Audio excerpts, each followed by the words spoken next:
Welcome to Careers in Discovery, your window into the world of biotech leaders. On each episode, we interview the industry's leading executives to understand how they built their careers, what they've learned along the way, and the advice they'd give to their younger selves.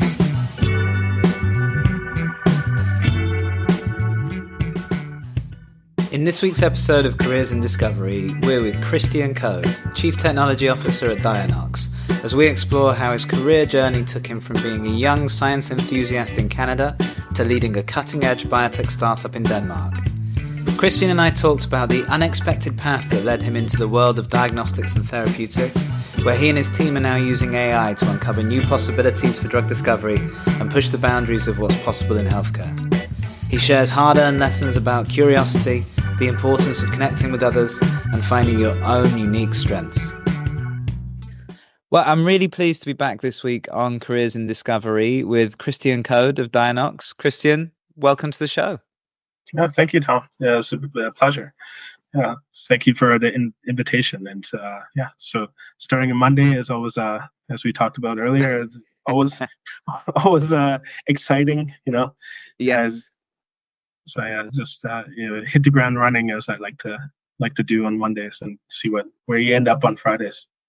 That's it. I always say to people, Monday's the best day of the week because anything could happen. This could be the best week you've ever had. You just don't know. So I appreciate you joining us today. Christian, I wanted to start by talking a little bit about Dianox, and I suppose about, your approach to AI-powered drug discovery. Clearly, this is a part of the industry that's grown significantly certainly over the last 5 years, but, going back probably a little further than that. Tell us a bit about your spin on it, your angle on it at Dianox. I mean, it's a kind of amazing time. Actually, when I talked with some of your colleagues about this, and the Nobel Prizes just came out last week, and this is exciting. Yes, Demi Hassabis and his team at DeepMind, also a fellow Englishman, and Jeffrey Hinton, AI. Also I'm from Canada, so super proud to have him as a fellow Canadian, and microRNA. So what we do at Dianox, we work with these small pieces of DNA or RNA they could be from 10 to 120 nucleobases, and they're single-stranded, and then they could fold into a 3D structure. And people started developing them in the sort of mid-90s, early 90s, and then a couple of drugs have been approved through the FDA, but they're still sort of, I would say, in early stages in both therapeutics and diagnostics.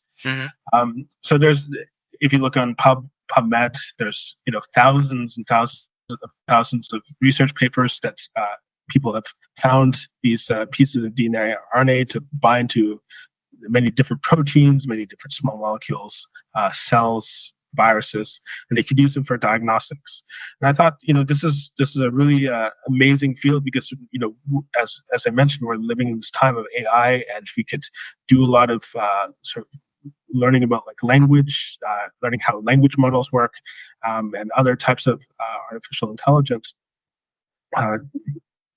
To actually probe what those sequences look like, and if we can figure out how those sequences look like, and if there is some sort of language pattern behind it. So we're kind of doing like the ChatGPT of using these aptamers to find new uses and new types of binding that they could have. So essentially, we could take any protein in UniProt or any chemical in the PubChem, and then we could find an aptamer against that. And we've validated this in our lab. We have just behind me is a lab I started called CPH Labs, where we have a lot of people working on aptamers and a lot of robots and such to validate this. And we have a paper coming out very soon on validating one of the aptamers that we generated using our large language model. Okay, fantastic. And in terms of the sort of focus that you're taking with it, where are you sort of concentrating your attention at the moment? Yeah, so that's a great question. We focused for a long time. We focused on diagnostics, so we help diagnostic companies, find new aptamers. So if you think of like ELISA plates or these like different kinds of sensors, like pregnancy tests, these kind of sensors, for a long time we did that, and we're also working with like big pharmaceutical companies. However, we're also doing our own drug development as well. So we've helped different companies and ourselves to develop new types of drugs for anywhere from cancers to Alzheimer's, to find new binding that could potentially be used for this. Yeah, absolutely. And I suppose one of the things that we're seeing quite a lot of is that the line between diagnostic and therapeutic is blurring, right? Because you have to diagnose effectively to be able to treat effectively. The more precise the medicines become, and so it's if you're using computational techniques to identify these disease signatures, identify these aptamers as you're talking about, then it makes sense to both diagnose and treat, right? Yeah, absolutely. So and there's just a nicer pathway to developing a therapeutic. You get and you see the end solution and helping people. I mean, you help people with the diagnostics and finding that, but in the end, they want to potentially cure their disease. Yes, yeah, of course. And tell us a bit, Christian, about you've been with the company for about 5 years now, and so the company's been progressing over that time. You're the CTO there. In this sort of organization, what does that role entail? Where do you spend most of your time? Where's your focus particularly? Yeah, exactly. So so it's kind of a funny role because given my last name and technology officer, I don't do a lot of the coding. I work with so I work with a lot of people who have done the background to this, and we developed our own stuff in house. But I kind of translate the biology into the people that I could sort of build this code base. So a lot of my time goes into sort of researching and looking at new biomarkers, and then testing those aptamers that we generate with the large language model in the lab. So we do a lot of different tests, and we see if they basically bind or don't bind, and then go from there to figure out how to make a novel diagnostic or novel therapeutics solution. So my time is sort of balanced between those two, sort of helping the programmers and then helping developing research in the lab. Yeah, makes sense. So you're translating the science and the technology and making sure they speak to each other properly. And just on this this point around LLMs, obviously consumer-facing LLMs have really accelerated in terms of their utility and in terms of their acceptance and things like that. Of course, the type of work that you're putting them to is very complex and specific. Are you seeing the same level of acceleration in terms of the LLMs that you're able to use? I think that sort of the chat, from what I told, the ChatGPT and I guess we're using a BERT model. It's similar to ChatGPT, it's just a different basis based on sort of Google's base. So you need a lot of data, right? And you need to take and we generate a lot of our own data to put into the LLM. And I guess there is a similar, I think there's only a few companies that are doing something similar, and we're kind of the only ones who have validated this. And you really need to sort of validate it in the lab and continue validating and putting it back into the system. But you do see a lot of the same stuff that you could get from ChatGPT for what we're doing. Yes, like it does help that you have this huge thing in OpenAI and at Google to push us, and that's actually one thing that's why we partnered with NVIDIA. have one of the Google VC, Google VP on our board, Yeah. to really sort of tell us some tricks of these things, and it's really amazing to learn from guys like Ilya Sutskever from OpenAI, because they really could a lot of the same learnings you could do it for just regular language, but to the language of I guess life, or language of DNA or RNA. And Yes. Other thing that we're doing. So there's a lot of overlap in that, and it's really amazing to learn from these monsters in this industry. Yeah, I'm sure. And it's an important point that you make, though, in that the sort of more general use LLMs, they of course have the advantage of having the whole internet to train themselves on and all this kind of thing. Whereas, all we've got to figure out is how do we get all the pharmaceutical companies to share all their data, and then we'll be able to do the same thing, right? Yeah, exactly. Yeah. But it does take a little bit of work, because I guess you want to have good data. So there's this idea of garbage in, garbage out. So even though the OpenAI has taken a lot of the material from the internet, they still have to make sure that data, or that language is valid, and they have a lot of people validating that, even though we don't see that. Yeah, absolutely. No, it's a good point. So, what I really wanted to focus on today, Christian, is your journey to this point, if you like, and your career so far. And looking into your background, obviously, you sort of initially trained as a biomedical engineer and came up through that route. But you were always doing a lot of very practical stuff alongside that, and I'd like to talk about that too. But the question I always ask people is why science for you in the first place, and why this path for your career? Yeah, that's a great question. It was one of those things where you're like, I think it was like around 8 years old. There was in Canada.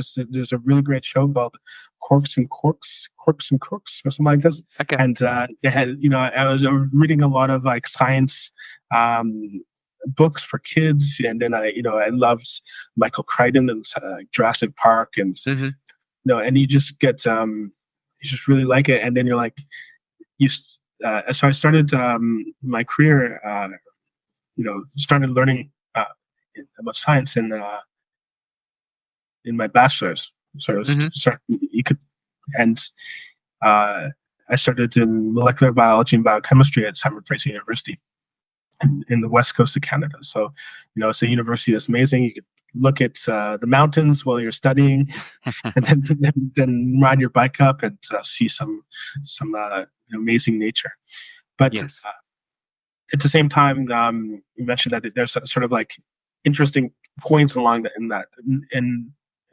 Simon Fraser University, you have this program called co-op, or cooperative education, where you could spend a semester or 2 semesters, and I think a total of 4 semesters, where you could work outside of the university. So the first 2 summers, I worked at Chevron Refinery, just learning, analytical skills in chemistry and things like this.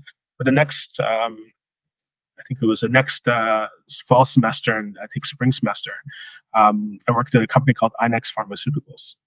And Dianox, what they did was they made liposomes, and for cancer. And so they packaged different cancer drugs in liposomes, and they had eventually three cancer drugs on the market. I worked on, I think, all two or three of those drugs. And I really fell in love with lipids and learning about lipids. And I went back and did my bachelor's honors thesis in the lipid lab. Right. But what I really found was the people working who headed the company were biophysicists. Okay. And one of those guys was named Peter Cullis. And he was, I just saw that he had so much fun what he was doing. It wasn't just about science, but they just had a lot of fun. You learn this phrase, biotech plus beer beer plus biotech. No, beer plus money equals biotech. Yeah. So you need to, and they were just having so much fun with what they're doing. And he eventually, and lipids wasn't like the hottest field. So I was like, okay, I'm going to go. So everybody's going to genetic engineering and all this stuff. So I'm going to go into this non-hot fields and learn this. And interestingly enough, during COVID-19, he made part of the vaccine for the lipid part. So Okay. there's lipid and the mRNA. Yes. One of his companies, they sort of developed that. And so I saw that a really cool lead pin that sort of started to develop that and continued along that path of developing different lipid technologies. Yeah, interesting. And so that led you to Denmark, to Copenhagen, and to yeah. So there's that's a good question. Not entirely. Eventually, okay. Yes. Yeah. So I went from between one of the drugs that was going to get approved, it didn't get approved, so they had to lay off a lot of people from this company, unfortunately. But I went back and I got a Mary Curie fellowship, and that led me to Finland, to one of the best places in Finland to do biophysics. And membrane biophysics. So I worked with a professor named Paavo Kinnunen to do my master's, my PhD. And that was an amazing experience. We were working at the hospital, and the people there were amazingly smart. There were a lot of doctors, a lot of people who, were doctors, but they also were musicians. Right. At the same time, like professional musicians. And so I got so much, interest in, both culturally, but also academically. And so our lab eventually moved to Aalto University and in Finland, very very close to Helsinki, University of Helsinki. But then after finishing my PhD, I as you do, you meet a girl, and then eventually figure you eventually come to move with them, and I eventually moved to Denmark. But that was also a good thing, because I went to the Membrane Biophysics Institute in Odense. Okay. Memphis. And this was like the mecca for people working on membrane biophysics. Yes. And I previously had worked with them in Canada on a paper. And then I suddenly found myself at this institute, and I was like, oh, this is amazing. It's sort of this like pathway that you're like, don't really intend to happen, but then it just like, eventually you get there. And I worked with a professor named David Needham from Duke University at Memphis, and I continued developing, sharpening my skills and doing lipid biophysics. Got an industrial postdoc grant along the way. Did a couple of other things along this way.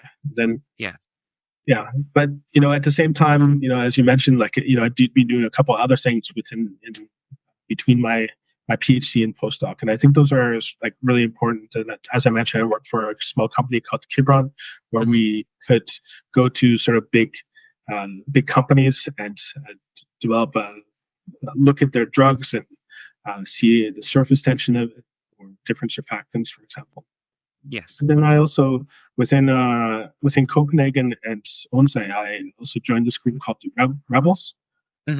Downstairs, rising entrepreneurs in biobusiness and life science, and it was a way to sort of connect the sort of academia to business and to biotech. And so along that pathway, it sort of allowed me to sort of present really cool biotech companies or present really interesting people on how they solve biotech problems. Yeah, I see. Interesting. Yeah, because I don't think it's the only thing, but I think especially in an R&D driven profession like biotech, where you do it is almost as important as what you do, and the people that you're surrounded with, and that even if it's just going for a coffee with people and kind of bouncing ideas off each other, and as you say, getting exposed to different ideas, sparks your own thought process, right? And I was interested to ask you about Copenhagen actually, because it seems like every time I look at that area of the kind of Nordic region, if you like, there's more and more going on. And of course, Novo Nordisk has flown as a company over the last few years, but then there's always been the sort of research center at AstraZeneca in Malmo, which is very close by. And then every time I sort of look at the area, there's more and more biotech companies starting up, spinning out, doing all this kind of thing. What is it like there at the moment, do you think? So I think people like to share knowledge, and like to I like to say that you could probably either find beer or cake any day of the week in Copenhagen, because there's so many different events, so many different clubs for biotech and things like this, and there's Synapse and Rebels and Medicine Valley Alliance and a lot of these, and there's probably a lot more that and some I've spoken at, which is really exciting, where people just share ideas and they try to get other people sort of involved and things like that. So it's really exciting, and we've had talks with like Novo Nordisk, and people usually have like an open door policy, and then there's not this hierarchy. So I don't think I've ever called a professor in the Nordic region like professor. It's always it's always Pavel or so they're always willing to learn and always willing to teach, and that's something super valuable when you want to sort of learn how to build a biotech company, and then just it's easy sort of to network along those groups. So you sort of found yourself in this environment that was full of sort of entrepreneurs and interesting biotech companies and all this kind of thing. You were working from the academic side to start with, and then how did that lead to Dianox? What was the story? Yeah, that's a great question. So I was working. I did for this volunteer group Rebels. I used to do workshops, and we did a workshop where it's sort of an idea competition, and we did a workshop with Deloitte. And where they facilitated a lot of these ideas and use their platform to sort of make those ideas stronger and really asking the right questions. And then one of the guys, he's after the event, he's like looking for a co-founder, and I was like, yeah, I might know a couple of people. And then sort of went around the building and got him to talk to some of our friends, and then he's like, why not you? And I'm like, I don't want to start a company. So eventually he's like, yeah, just come we'll do another workshop. We'll talk about, and so we had a good vibe. And then I think you just get that spark. And we started looking at some diagnostics, and I looked at a modality that I'm like, I have no idea what this modality is. I never heard of aptamers before. Actually talked. So I just kind of went down this rabbit hole, and I guess never happened back really. And that was 5 years ago. That was 5 years ago. And I started like learning about this and experimenting on it, teaching it, and that that knowledge of biophysics and that I've done in the past has been very helpful, and using computers to really understand what these molecules look like as such. And we went to China together, we went to Japan together, really developed this relationship. And I think in order to have a company is usually a lot of teamwork. So he handled a lot of the business side, and then I did a lot of the science, and then we eventually got other people on board, and so that's. Yeah, absolutely. So the relationship that you had with him was a key part of it, but then the idea just captivated your attention as well. Yeah, I think you need to be, excited about the technology that you're building. So I think, and then we eventually, and initially it was just like single aptamers working against a single particular target, but then we started building more of the computational side around it. So. Yes, yeah, and obviously being the CTO, your core focus is on developing the science, but as the co-founder, you've also got to work on developing the business and growing the team and Mhm. all the things that go along with that. Having, I guess, sort of found yourself in this situation with no intention of of doing that, Yeah. what have been the things that you've sort of learned along the way about being a CTO, being an executive, building a company, those sorts of things? Yeah, that's a great question. Yeah, I mean, I just continue being curious. I think it's and getting people to share that curiosity, I guess. And when I find that those type of people, then they're usually hired. Hmm.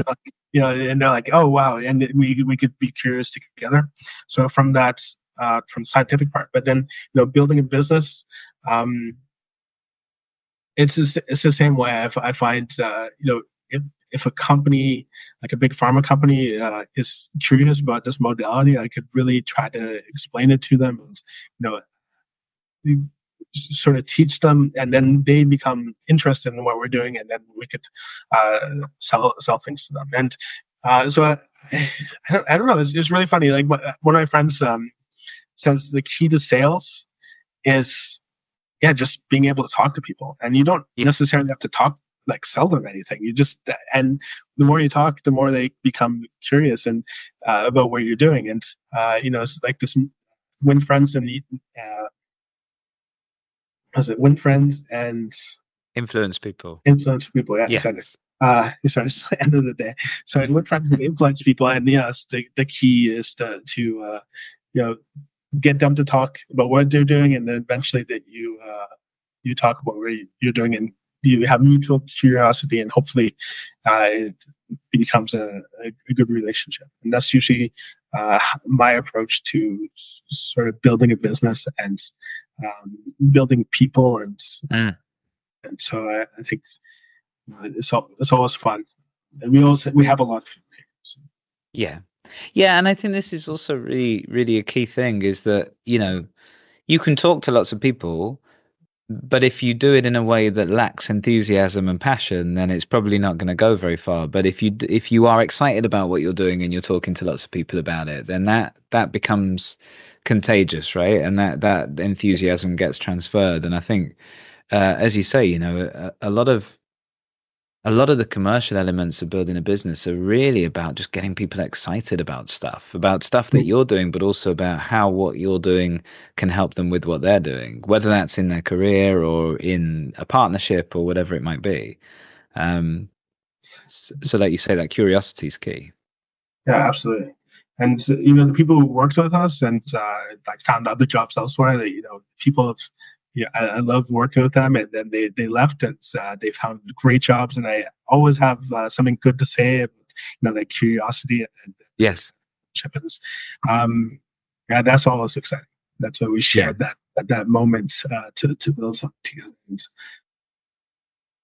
So I guess this is relevant for the audience we're looking to serve with this podcast is that you are hiring people into into scientific roles who are earlier in their scientific career, and you're looking for that curiosity is kind of the key thing that you tend to look for.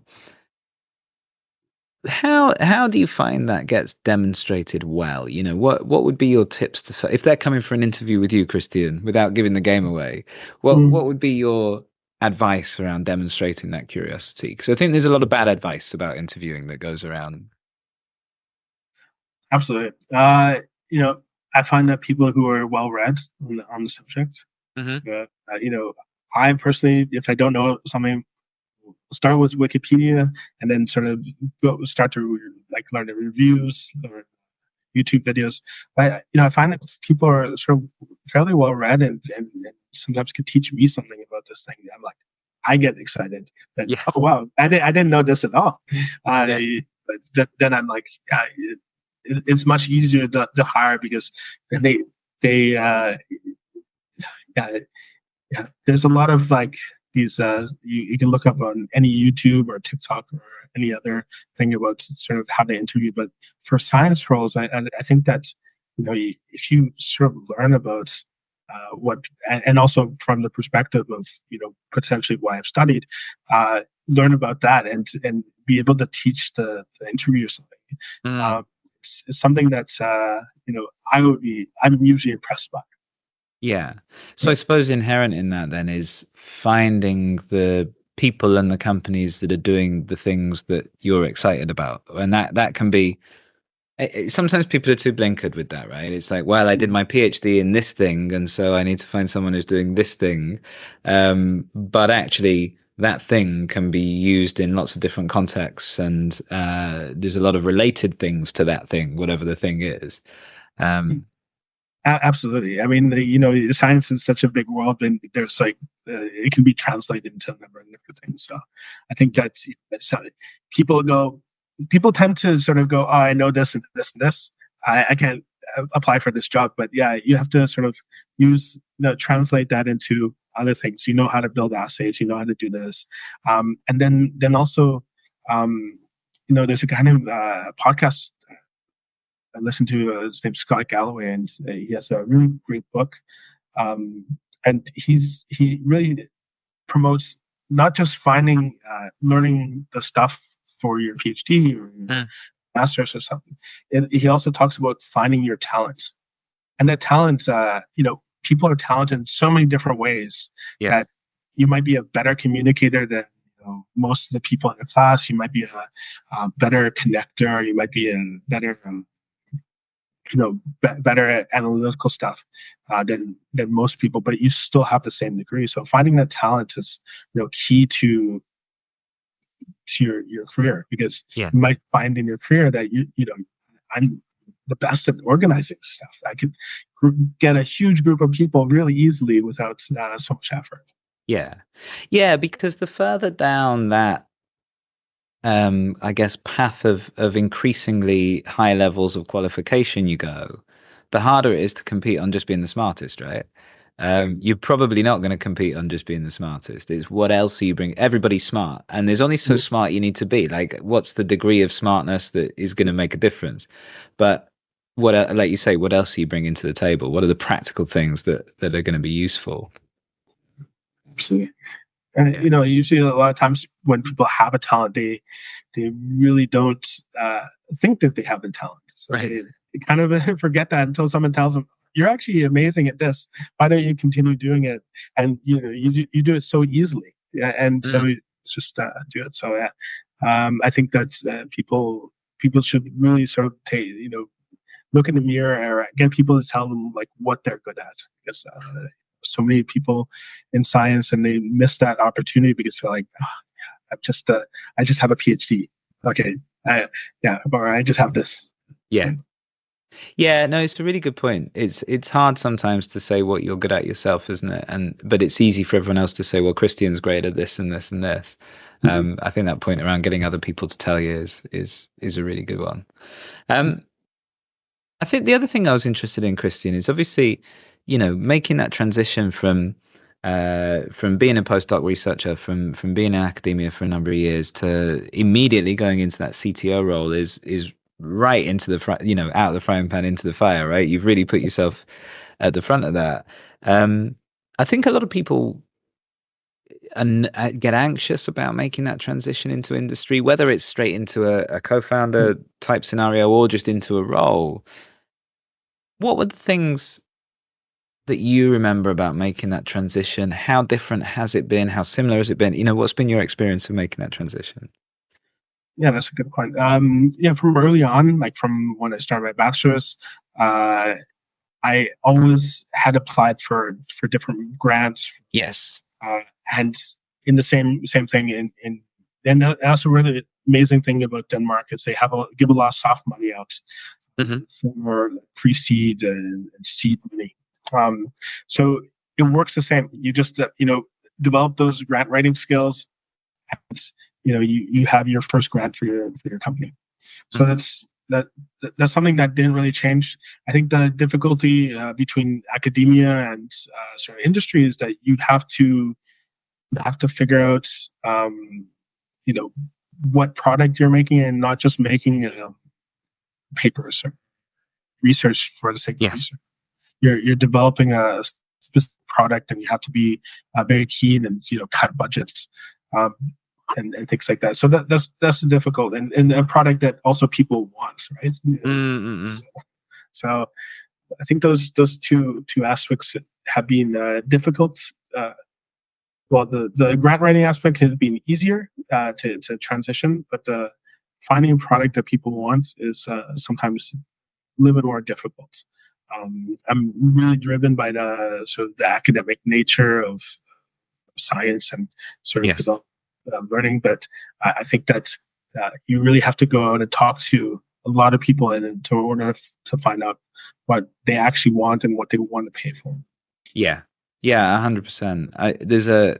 You've probably come across this book. There's a huge book. I mean, huge in terms of the actual physical size of this thing, called Biodesign.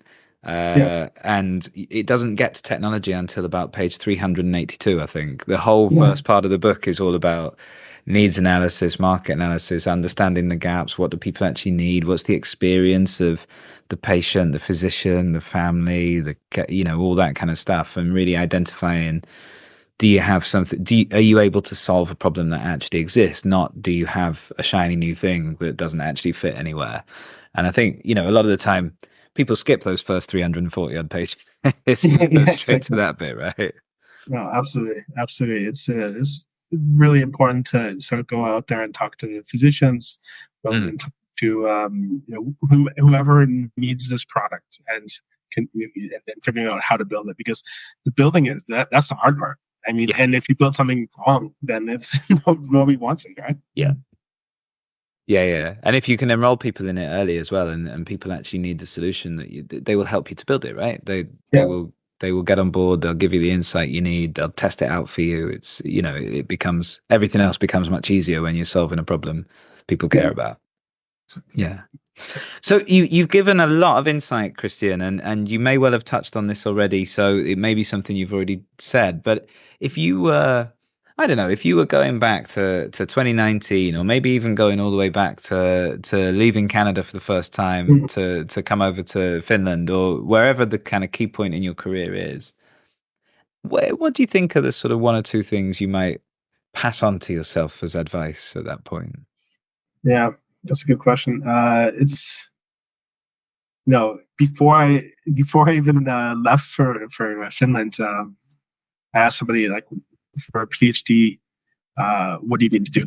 And I think the response was from a researcher named Teresa Allen. She said, "Read." And the reason, and reading is the cheapest way to acquire knowledge still. And it's so easy just to continue reading, and read those first 384 pages that you mentioned. It just you get so much. And then I guess the second thing is find the people that sort of the smartest people in the room that you could learn from. So it's amazing how many I've it's amazing in the Nordics, because usually a lot of Nobel laureates come through here, but there's like amazing researchers that you could just knock on their door and have a chat, and you get so much insight into sort of what you should do. And then, as I mentioned, find your talent, and I think that's something I would have done a little bit differently. I think my talent is actually connecting people and bringing people forward. And I think I would have, rather than just trying to sort of do everything analytical, doing this, I would try to sort of bring a lot of people in the room together, and then try to build those relationships to build something cool. I think that's where my talent lies, but really finding your talent early on, and is something that I would have learned early. Yes. No, I think that's really good advice. And then we talked about Dianox, of course, right at the beginning. Just looping back to that, tell us a little bit about what's next for you guys. What's ahead? What's exciting? Yeah, absolutely. So we're developing sort of novel therapeutic. So we'll have more on that very soon. But we're working with a lot of a lot of different big companies to help them with their diagnostics, their therapeutic solutions. And we're just continuing to do that, and we're making the language model better. Validate this. We have a couple papers coming out on this, and we're always open to sort of new ideas and new companies to work with. So that's sort of the next steps. But those are the things we're really focusing on: better technology, new therapeutic kind of thing. Yeah, and I guess keeping ahead of this whole landscape that's changing all the time with AI and LLMs particularly, and how quickly they're moving. Yeah, absolutely. And just learning how to keep up. Yeah. Yeah, someone needs to tell Sam Altman to just chill out for a few months so we can all catch up, right? Exactly. Fabulous. Well, we wish you the best of luck, Christian. Thank you so much for joining us. It's been great to talk to you. Fantastic, Tom. Yeah. Have a good one.